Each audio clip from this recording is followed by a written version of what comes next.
Hello! Hello. It's us again. So, let's break each of our four phases down from our last video and let's talk about each phases in depth. I was gonna say in depth. In debt. In depth. Depth. Why is English so hard? Hold on, let me overthink this. Alright. So, our first phase. Trust. So last time we talked about trust and we said it's humility, compassion, and honesty. And basically, those are the pillars or the three principles of Cafe Cadenza. And as long as we can all adhere to those, we can build trust with each other as we adhere to all three. You can't have trust without those three principles, basically. Yeah. And so within trust, I thought of like so many different ways of building that we could build this trust up. Oh, Panda and his allergies.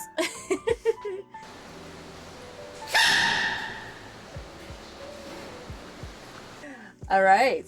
So I think there's so many ways of building up that trust. And I think it's the first step is always start with self, right? How do we debunk and disassociate it and decondition us from the world's view, right? What does the secular world say? You can't trust anybody. You know, there's always a big bad wolf in the forest. You can't trust anybody. You always have locked doors. Don't let the kids go out and play by itself. There's always some predators. No. Yeah. It also conditions you to not trust yourself. Mm-hmm. Oh, no. You're not smart enough. Just trust the science. Just trust the doctors. Just trust them all. And you'd be surprised by how many people get like severely disappointed by professionals. Yes. So how do we... Let's think of ways that we could trust ourselves. We're gonna always start with ourselves first, right? Maybe we could talk about our own path into how do we come to trust ourselves more. Obviously, both of us still probably have issues about our self-trust, and that we still have a lot of self-doubt. But relatively, I could say that at least for me, I trust myself so much more than, let's say, 10 years ago, even 5 years ago. And then I think it's a lot about, it's definitely from knowledge, just constantly attaining knowledge and knowing more about myself, knowledge about different aspects of life. So let's say, the financial life, how do you handle situations, and then knowledge on how to communicate and deal with people. And I think an element of trust has to be the courage to be daring. Like you just have to like throw yourself out there. How do you trust that roller coaster is not going to go off rail? You just have to trust it and just like pretty much says, I am brave enough, and you believe in this thing so much that you will die for kind of courage, but of course it's silly to put my trust onto a roller coaster because that doesn't benefit anything or anybody, right? With adventures and stuff, but I feel like that's it. To trust is to have courage, and it's okay to make mistakes, and that's a huge one. Yeah. Well, I think that's actually, speaking personally, probably the area where I have the least trust with myself is that if I look back at my past and I see that I've made mistakes, I have trouble trusting that I can keep moving forward and not repeat those mistakes.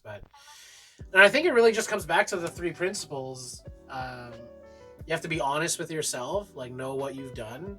Be humble enough to know that, like maybe in the past, yeah, you didn't have the wisdom or the capability, and the compassion to keep going. So, you know, be easy on yourself. Like, that's what I need to practice, is being easier on myself, so that I can eventually get to the stage where I feel more confident and competent in what I'm doing. So it's like I think of it like a child who's learning how to walk, and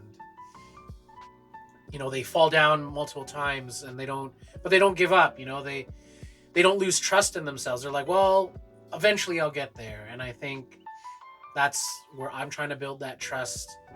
And part of that is being consistent as well, like knowing that what you say, you're going to do, and then you follow through on those actions. So it's like there's that inner relationship with yourself where you're learning to trust your own words, you're learning to trust your own judgments, um, or at least trust that you're trying to make the best decision you can with the tools that you have, trusting that, hey, I've observed this, I've witnessed this, I've experienced this, and not allowing others to shake you so easily. It's almost like trust is almost a firm foundation within yourself, because when you trust yourself, you're less likely to be swayed by other people, right? And conned into things. A lot of people out there trying to deceive you and whatever. And I think it's important to build that inner resilience through that, because once you have that, it's much more easier for someone else to trust you as well, because they see that you're trusting in yourself and that you're honorable and you have virtue. So yeah, it starts with trusting you, and then you're kind of showing other people how to be trustworthy, is by being trustworthy yourself.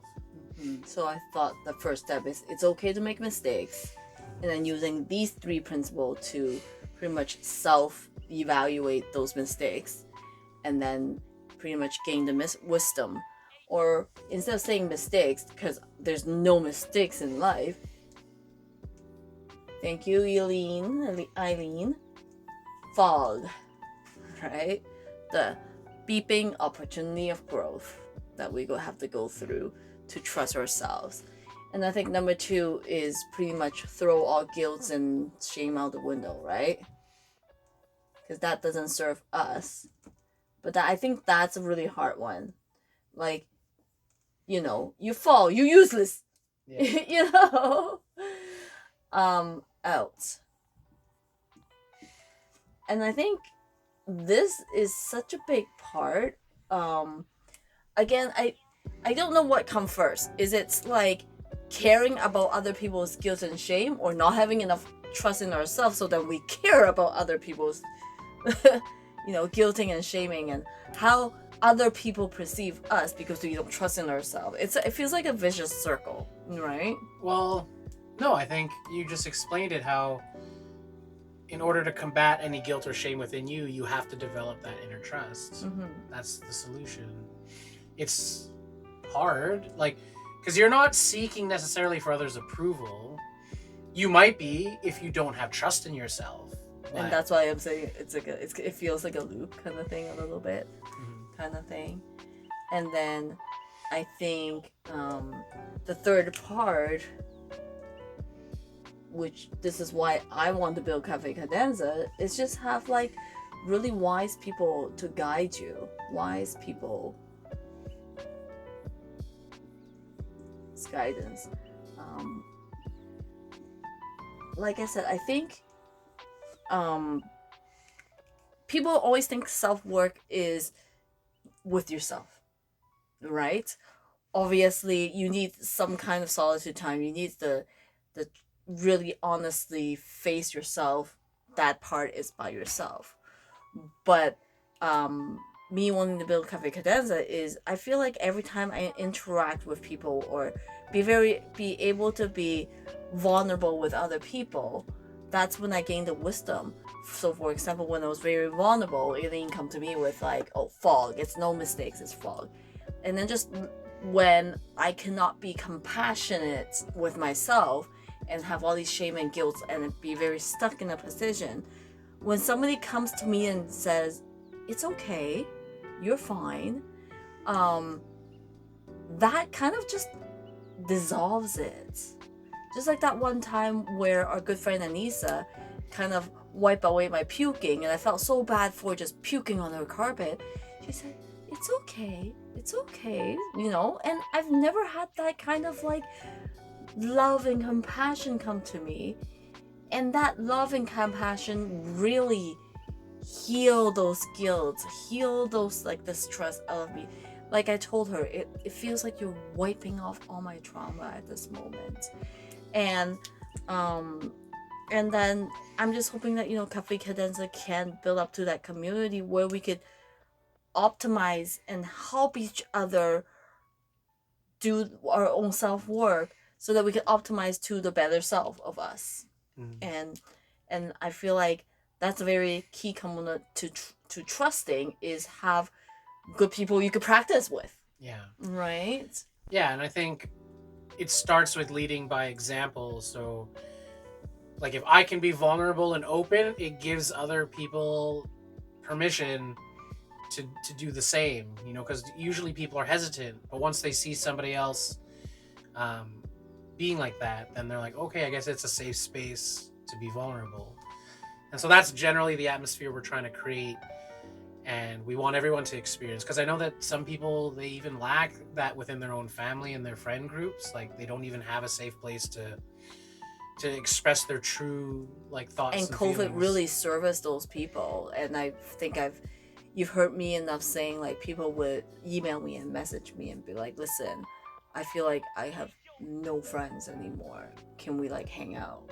Or how do I find more like-minded people who is more accepting and has that compassion?